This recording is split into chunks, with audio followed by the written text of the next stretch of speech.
आदाब नाज़रीन, मैं हूं आपके साथ आपका मेजबान रहीम अहमद खान और आप इस वक्त देख रहे हैं हमारा उत्तर प्रदेश उत्तराखंड। नजर डालेंगे तमाम बड़ी खबरों पर। आगाज हेडलाइंस के साथ।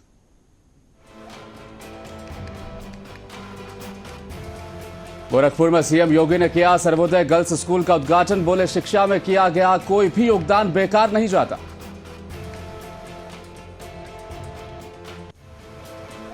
कहीं पर निगाहें कहीं पर निशाना। बहराइच में जल भराव पर बोले अखिलेश यादव। गोरखपुर का भी किया जिक्र।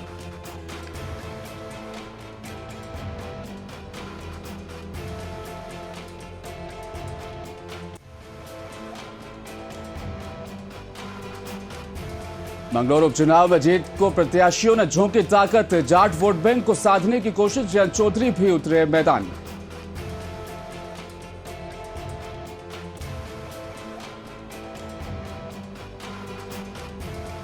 सेंट्रल बैंक ऑफ इंडिया के उत्तराखंड में अनोखी पहल। पर्यटन को बढ़ावा देने के लिए कम ब्याज पर लोन देने का लिया फैसला।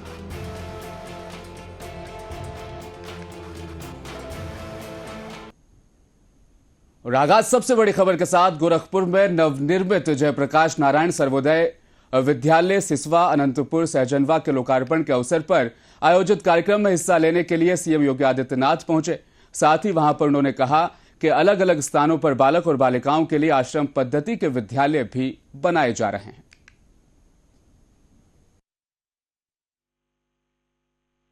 मेरा मानना है कि इन बच्चों पर किया जाने वाला जो भी खर्च है, यह देश के भविष्य को उज्जवल बनाने के लिए अत्यंत उपयोगी है, क्योंकि शिक्षा किसी भी समाज के सर्वांगीण विकास की सबसे प्रमुख आधारशिला है। और उस शिक्षा के लिए अगर सरकार के स्तर पर पहल होती है तो वह अच्छे परिणाम देता है। और आज समाज कल्याण विभाग ने ये प्रक्रिया, एक नई सौगात गोरखपुर को इस रूप में प्रदान की जा रही है। इसके साथ ही प्रदेश के अलग अलग स्थानों पर भी इस प्रकार के बालक या बालिकाओं के आश्रम पद्धति के विद्यालय बन रहे हैं या बन चुके हैं। एकलव्य विद्यालय बन रहे हैं जनजातीय क्षेत्रों में। उन बच्चों के लिए आश्रम पद्धति की तर्ज पर वहीं पे उनके रहने की व्यवस्था हो, वहीं पे उनके विद्यालय की व्यवस्था हो, उत्तम अध्ययन अध्यापन की व्यवस्था हो सके, यह कार्य भी वहां पर संपन्न हो रहा है। प्रदेश सरकार ने यह तय किया है, जैसे आश्रम पद्धति का ये विद्यालय है, इस आश्रम पद्धति के विद्यालय की तर्ज पर ही हर जनपद में हम लोगों ने सीएम कंपोजिट विद्यालय के निर्माण की प्रक्रिया को और मुख्यमंत्री अभ्युदय विद्यालय के निर्माण की कार्रवाई को तेजी के साथ आगे बढ़ाया है। हम लोगों ने समाजवादी पार्टी अध्यक्ष अखिलेश यादव ने योगी सरकार पर जमकर निशाना साधा। अपने सोशल मीडिया एक्स पर पोस्ट करते हुए जल भराव को लेकर योगी सरकार को जमकर खेदते नजर आए अखिलेश यादव। उन्होंने अपनी पोस्ट में लिखा, बहराइच के जिला अस्पताल में चलती नाव यह कह रही है कि बरसात में सिर्फ गोरखपुर की सड़कों पर ही नाव नहीं चलती, यहां भी चलती है।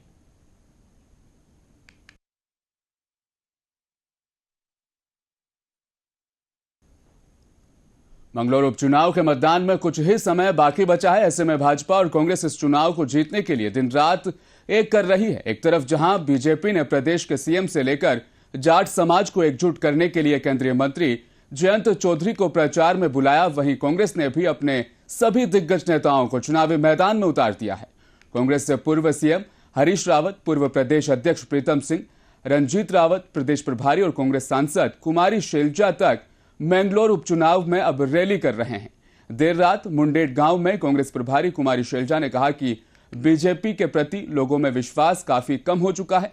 गुमराह करके वोट लेने की बीजेपी हमेशा कोशिश करती है, लेकिन उनके पास विकास का कोई भी एजेंडा नहीं है। देगी और मजबूत तरीके से देगी, कांग्रेस देगी, मजबूत तरीके से देगी और हम शानदार जीत हासिल करेंगे। काजी निजामुद्दीन रिकॉर्ड मतों से आए, कोई भी आए, कोई फर्क नहीं पड़ने जा रहा है।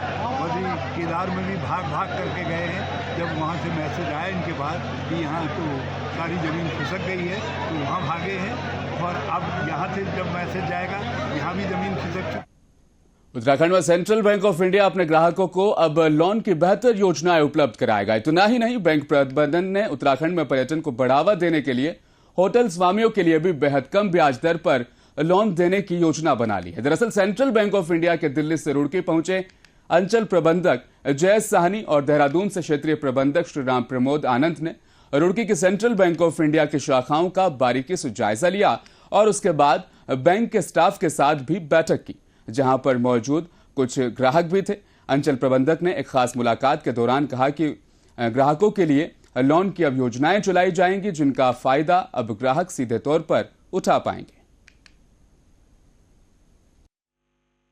हमारी एक नई ब्रांच खुलने जा रही है यहाँ पे भगवानपुर इंडस्ट्रियल एरिया में, वो देखा, उसका निरीक्षण किया। उसके बाद MRK ब्रांच हमारी है, वहाँ पे देखा। और अभी ये रुड़की की जो मेन ब्रांच है, यहाँ पे आने का अवसर मिला।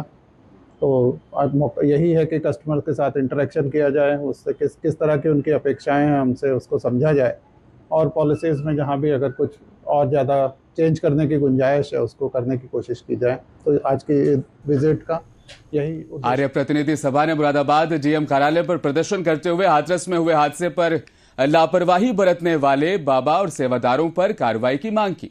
आपको बताते चलें, आज आर्य प्रतिनिधि सभा ने मुरादाबाद डीएम दफ्तर के बाहर बाबा के खिलाफ जमकर नारेबाजी की। इसके साथ ही सत्संग में भगदड़ के दौरान 123 लोगों की मौत पर संवेदना भी व्यक्त की। साथ ही डीएम दफ्तर पर धरना प्रदर्शन करते हुए सीएम के नाम और डीएम के नाम भी एक ज्ञापन सौंपा। जो हाथरस में घटना हुई है उसमें जो ऐसे काल कल्पित 121 लोग काल कल्पित हुए हैं उनके विरोध में, और जो कथित बाबा हैं वो अपने आप को विष्णु का अवतार कहते हैं और जिस दूध से वो नहाते हैं उस दूध को प्रसाद के रूप में अपने अनुयायियों को बांटते हैं। और जो हिंदू सनातन धर्म की परंपरा है। मुरादाबाद डीएम दफ्तर के बाहर जिला अध्यक्ष असलम खुर्शीद के नेतृत्व में कांग्रेस कार्यकर्ताओं ने धरना प्रदर्शन करते हुए लखनऊ में बीजेपी कारकुनान पर कांग्रेस प्रदेश अध्यक्ष अजय रॉय के दफ्तर में घुसकर तोड़फोड़ करने का इल्जाम लगाते हुए कांग्रेसी कार्यकर्ताओं ने भाजपा कार्यकर्ताओं पर कार्रवाई की मांग की। इसके साथ ही मुरादाबाद के तहसील ठाकुरद्वारा में भाजपा के कार्यकर्ताओं द्वारा राहुल गांधी को अपशब्द कहे जाने को लेकर भी कार्रवाई की मांग की। राष्ट्रीय महासचिव सम्मानित अविनाश पांडे जी के निर्देश पर ये पूरे उत्तर प्रदेश में ये धरने प्रदर्शन हुए हैं। हमने खास तौर से धरना प्रदर्शन जो किया है उसका मेन उद्देश्य था कि जो बदतमीजियां और जो राजनीतिक कहना चाहिए, जिनको राजनीति से कोई मतलब नहीं है, जो गुंडागर्दी भाजपा की शुरू हो गई है, जो अपराधीकरण उनके अंदर भरा हुआ है, वो अपराधीकरण हो गया है शुरू, उसके खिलाफ हमने धरना प्रदर्शन दिया है। और हमने चेतावनी भी दी है कि अगर यही हालात रहे तो फिर दूसरा पार्टी भी ये धरने पर। झांसी के गुरसराय ब्लॉक के बंका पहाड़ी में आयोजित शादी समारोह में हुई हर्ष फायरिंग में दुल्हा पक्ष से आए एक युवक को छर्रे लग गए, जिससे वे घायल हो गया। घायल अवस्था में उसके बाद उसे उपचार के लिए मेडिकल कॉलेज में दाखिल कराया गया, जहां पर चिकित्सक ने उसका जायजा लिया, परीक्षण किया और मध्य प्रदेश के जिला निवाड़ी पृथ्वीपुर निवासी राहुल अहिरवार 3 जुलाई को रिश्तेदार की बारात में झांसी के गुरसराय ब्लॉक के बंका पहाड़ी में आया था। राहुल का इल्जाम है कि शादी समारोह चल रहा था, उसी दौरान 2 युवक शराब के नशे में धुत थे जो एक बंदूक लिए थे। दोनों ने अंधाधुंध फायरिंग कर दी, उसके बाद यह हादसा पेश आया।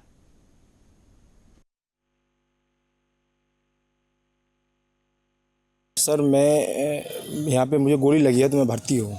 कब से भर्ती हुआ? मैं 4 तारीख में 2 बजे रात्रि में गोली लगी और 4 बजे यहाँ आया था। किस नाम से पर्चा बना यहाँ पे? राहुल प्रसाद अहिरवार। कितने बजे भर्ती हो गए?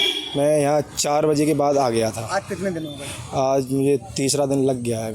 घटना कैसे हुई, क्या मामला था? घटना, मैं एक बारात में गया था, वहाँ फायरिंग हो रही थी। किस जगह बारात? ये गई थी जो अपना टहरौली थाने के अंतर्गत। झांसी जिलाधिकारी कार्यालय में एडीएम को ज्ञापन देकर मुस्लिम बंधुओं ने मांग की है कि महानगर के पुरानी तहसील मैथिली चरण पार्क के सामने मुख्य मार्ग में प्राचीन कब्रिस्तान है, जो सुन्नी सेंट्रल वक्फ बोर्ड और राजस्व विभाग के अभिलेखों में भी दर्ज है। इस कब्रिस्तान में 40 से 50 प्राचीन कब्रों के साथ ही हजरत पीले शाह बाबा सहित 3 वालियों के मजार बने हुए हैं, लेकिन कुछ भूमाफिया रात के अंधेरे में कब्रिस्तान की जमीन पर मिट्टी डालकर पुराई कर रहे हैं, जिससे सभी कब्रों को दबा दिया गया। कई बार शिकायत करने पर प्रशासनिक और पुलिस अफसरों ने कोई भी कार्रवाई नहीं की, जिससे भूमाफियाओं के हौसले अब बुलंद हो चुके हैं। डीएम साहब को एक ज्ञापन देने आए हैं, जिसमें हमने लिखा है कि वक्त नंबर 552 पुरानी तहसील के पास एक कब्रिस्तान है, उस पर लोग कब्जा करने की कोशिश कर रहे हैं। इस ज़मीन को हमारा प्रशासन से दरख्वास्त है कि उसको बचाएं और उसको सुरक्षित करें। जिलाधिकारी महोदय के पास आए हुए थे हम। मुस्लिम समाज ने एक ज्ञापन दिया है। भक्ति संपत्ति एक प्राचीन कब्रिस्तान है, मैथिली चरण पार्क के पास पुरानी तहसील के निकट ही है, जो जिसमें 40 से 50 कब्रें भूमाफियों ने मलबे से दबा दी। मैनपुरी के बेवर थाना क्षेत्र के चंद्रपुर गांव में पुरानी रंजिश के चलते एक युवक को गोली मार दी गई। युवक गंभीर रूप से घायल हुआ है। आपको बताते चले 3 नामजदों और एक अज्ञात पर गोली मारने का इल्जाम लगा है। पुलिस ने घायल युवक को बेवर सीएचसी में भर्ती करा दिया। गंभीर हालात के चलते चिकित्सकों ने आगरा जिला अस्पताल के लिए उसे रेफर कर दिया। गांव में भारी पुलिस बल फिलहाल मौजूद है और पुलिस मामले की जांच में जुटी हुई है। घटना पवन प्रताप और सुरेंद्रपाल सिंह अपने स्कूल तुकमान सिंह उच्चतर माध्यमिक विद्यालय में करीब 5-6 बजे अपने माता जी का चेकअप होता है रोज, शुगर का टेस्ट कराने के लिए गए थे। तो वहाँ जो है हमारे पुराने लोग जो दुश्मन हैं उनमें से सूर्य प्रताप और सोनू, विश्व प्रताप और कालिया और कुंदन पुत्र मुलायम सिंह। बुलंदशहर के थाना रामघाट पुलिस टीम और स्वाट टीम की देहात नगर पुल रामघाट के पास बदमाशों से मुठभेड़। ट्रैक्टर लूट की घटना में फरार चल रहे बदमाशों से मुठभेड़ के दौरान बदमाश के पैर में गोली लग गई। बदमाशों के कब्जे से अवैध असलहा, कारतूस, मोबाइल और एक प्लेटिना बाइक, ट्रैक्टर की चाबी बरामद कर ली गई। मुठभेड़ में गिरफ्तार बदमाशों का पुराना आपराधिक इतिहास भी बताया जा रहा है। बुलंदशहर के निर्देशन के क्रम में अपराध तथा अपराधियों पर अंकुश लगाने के क्रम में थाना रामघाट पुलिस द्वारा एसएसआई के नेतृत्व में थाना पुल रामघाट पे जो है चेकिंग की जा रही थी, जिसमें एक जो है व्यक्ति जो है एक गाड़ी से 2 संदिग्ध व्यक्ति आते हुए दिखाई पड़े, जिसे को पुलिस ने रुकने का इशारा किया। पुलिस का इशारा जैसे उनको किया, उन्होंने गाड़ी ना रोककर जो है नहर की पटरी के पुल की तरफ से जो है जंगलों में भागने लगे और पुलिस ने उनका पीछा किया। झांसी के मोठ कोतवाली क्षेत्र के ग्राम बम्हारोली में कृषि कार्य करने खेत पर गए पति पत्नी विद्युत करंट की चपेट में आ गए। घटना में दोनों की जान बचाने के लिए खेत पर मौजूद उसके ताऊ ने प्रयास किया, लेकिन वह भी घटना में झुलस गया। सूचना लगते ही ग्रामीणों समेत मौके पर पुलिस पहुंची और विद्युत करंट से झुलसे तीनों लोगों को मोठ ट्रॉमा सेंटर में भर्ती कराया, जहां पर पति पत्नी को डॉक्टर्स की टीम ने मृत घोषित कर दिया, जबकि उसके ताऊ का प्राथमिक उपचार फिलहाल किया जा रहा है। ये कुशवा समाज के लोग हैं, ये अपने घर से खेत पर काम के लिए गए थे। वहाँ पे जहाँ भी तार वगैरह और लाइट का उससे करंट लग के ऑन स्पॉट ही खत्म हो गए। किस किस की मौत? पति पत्नी। पति पत्नी? हाँ, दोनों पति पत्नी थे। इनको सूचना कहाँ पुलिस को नहीं, पहले मोहल्ले वालों की थी, तो मोहल्ले वाले गए तो वहाँ से हमारे पास आई, हमने फिर पुलिस को बुलवाई। अभी कहाँ लाए उनको? अभी ये मौत CSC सेंटर में लाए हैं। क्या बताया डॉक्टर ने? अच्छा, जो आए हैं दोनों लोग, कौन है ये आपके? हमारा भतीजो है और बहू है। क्या नाम दोनों के? बहू को अंजू नाव और मोड़ा को रूपसी नाव। क्या हो गया इनको? खेत में हटे हम लोग पानी। संभल के नवागत जिलाधिकारी राजेंद्र पैसिया ने जनसुनवाई के दौरान की नई पहल टेबल पर रखी आपकी समस्या का अंतिम पड़ाव स्लोगन लिखी प्लेट। जनता से अब सराहना उनको मिल रही है। लखनऊ से ट्रांसफर होकर जनपद में नए जिलाधिकारी के तौर पर कार्यभार संभालने वाले जिलाधिकारी डॉक्टर राजेंद्र पैसिया ने अब एक नई पहल शुरू कर दी, जिसकी जमकर तारीफ हो रही है।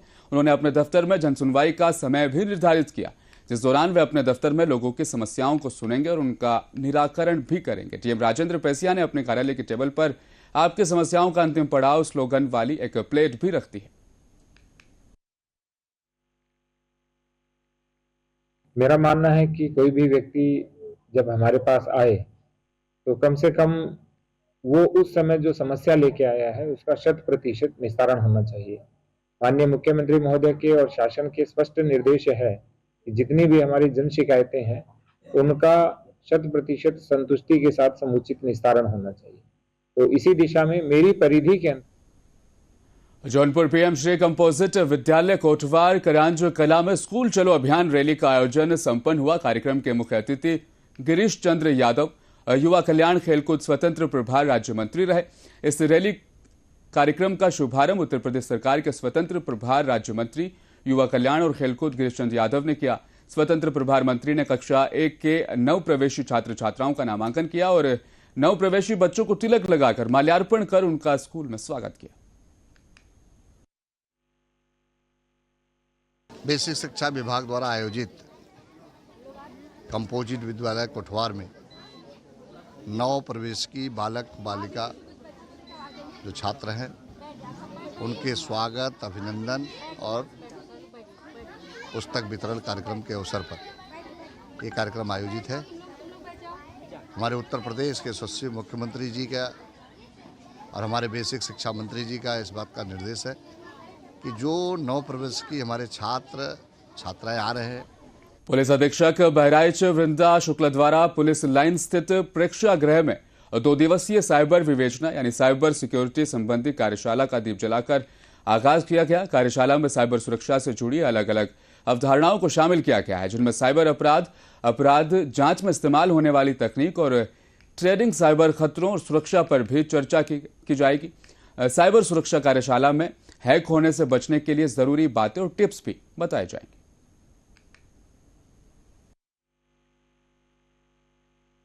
जी, जैसा कि आप जानते हैं साइबर अपराध बहुत तेज़ी से बढ़ता जा रहा है और इसीलिए ये आवश्यकता है कि नियमित रूप से हमारी जो पुलिस फोर्स है उसको भी प्रशिक्षण मिलता रहे, ताकि जो लेटेस्ट अपराध हैं उनके साथ में कैसे निपटना है, उन अपराधों के संबंध में कैसे विवेचना करनी है, कैसे अनावरण करना है, उसमें हम अपनी कार्यक्षमता बढ़ाते रहें। तो इसी के दृष्टिगत 2 दिवसीय कार्यशाला का आज उद्घाटन किया गया है।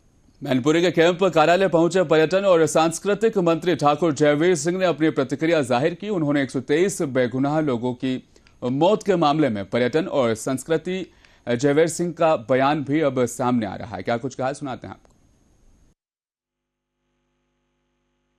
अग्रणी रहा है, जिस मामले में रहा हो मैनपुरी तो अग्रणी रहा है, अग्रणी रहे। ऐसे ईश्वर से भी प्रार्थना है, लेकिन अच्छे कामों में रहे, अच्छे कामों में रहे, विकास के कामों में रहे और मैनपुरी निरंतर अपना समृद्धि विरासत को सजोने का काम करे, समृद्धि की ओर बढ़े, विकसित मैनपुरी बने, यही ईश्वर से कामना है। और सब लोगों का, सारे लोगों का, एक एक व्यक्ति का इसमें योगदान और सहयोग अपेक्षित है। सारा काफी कई दिन पुराना। कानपुर में रिश्तों को शर्मसार करने वाला मामला सामने आया, जहां पीड़िता ने अपने ससुर के ऊपर शारीरिक प्रताड़ना का गंभीर इल्जाम लगाया है। बताया जा रहा है कि बर्रा थाने में कई बार शिकायत के बाद भी पीड़िता की कोई भी सुनवाई नहीं हुई, जिसके चलते आज पीड़िता ने डीसीपी साउथ के यहां पर न्याय की गुहार लगाई है। वहीं डीसीपी दक्षिण रविंद्र कुमार ने महिला संबंधित मामले को गंभीरता से लेते हुए संबंधित थाने को जांच कर कार्यवाही के आदेश भी जारी कर दिए। मेरे ससुर मुझे बहुत परेशान करते हैं, बदतमीजी करते हैं मेरे साथ। उन्होंने ज़बरदस्ती मुझे पकड़ लिया, हम चिल्लाए तो उन्होंने मेरा मुंह दबा के कहा कि तुम, मेरा लड़का दूसरी लड़की को रख के मैं तुमको अपने साथ रखूँगा, खुश रखूँगा, तुम मेरे साथ रहने लगो।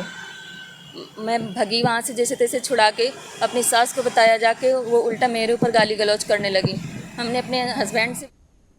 सिद्धार्थनगर में संदिग्ध परिस्थितियों में घर के अंदर एक विवाहित महिला की लाश फंदे से लटकती हुई मिली। महिला अपने ससुराल में थी। पूरा मामला जनपद सिद्धार्थनगर के खेसरहा थाना इलाके के सकारपार चौकी का बताया जा रहा है।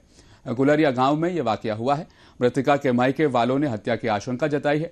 मृतिका का मायका सतकबीर नगर जिले के तरेना गांव बखेरा थाना क्षेत्र में स्थित है।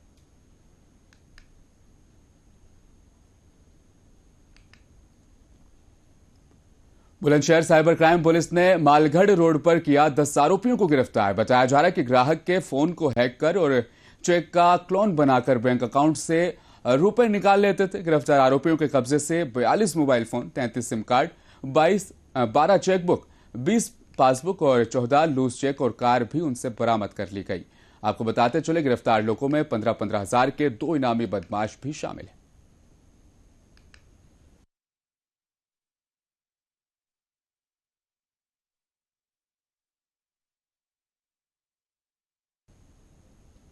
बहराइच में बारिश से शहरी क्षेत्र में हालात बेहद खराब हो चुके हैं। बताते चलें, बहराइच शहर के ज्यादातर मोहल्ले, कॉलोनी, डिस्ट्रिक्ट हॉस्पिटल सब पूरी तरह से जलभराव से प्रभावित हैं।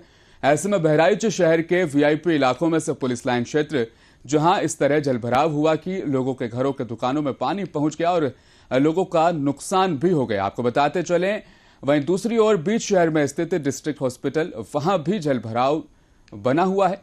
मौजूद एक युवक परेशान होकर अब जुगाड़ नाव का वो इंतजाम कर रहा है, जिसके जरिए से रास्ते को पार किया जा सके।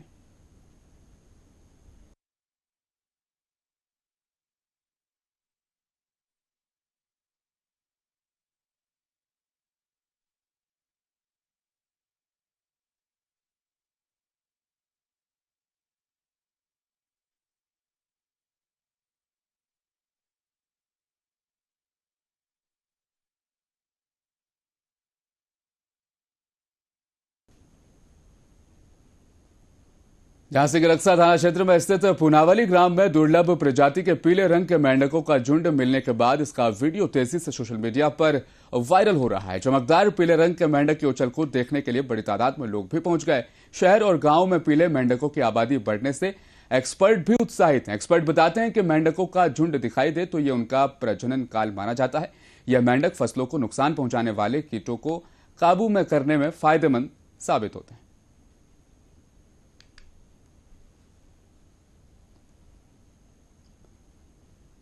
झांसी में मानसून दस्तक दे चुका है। देर रात से लगातार बारिश हो रही है। तस्वीरों में भी साफ तौर पर देखा जा रहा है कि किस तरह से लोग वहां पर जी रहे हैं। सड़कों पर चलने में भी काफी दिक्कतों का सामना करना पड़ रहा है। किसी के हाथ में छाता है तो किसी के ऊपर रेनकोट नजर आ रहा है। झांसी में देर रात 3 बजे से लगातार बारिश का दौर शुरू हुआ। अचानक मौसम ने करवट बदली और झांसी के लोग काफी ज्यादा परेशान नजर आ रहे, लेकिन साथ ही किसानों के चेहरे पर खुशी साफ तौर पर देखी जा रही है।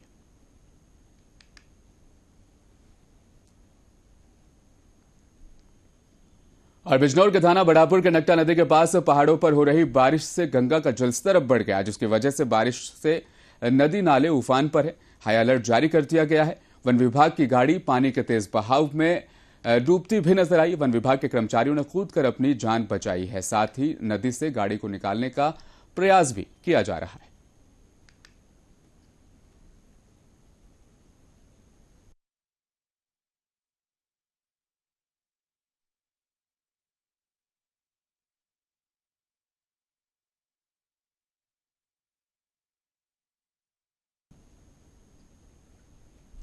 हमारा उत्तर प्रदेश उत्तराखंड में फिलहाल इतना ही। मज़ीद खबरों के लिए बने रहिए हमारे साथ, देखते रहें मुंसिफ टीवी न्यूज़।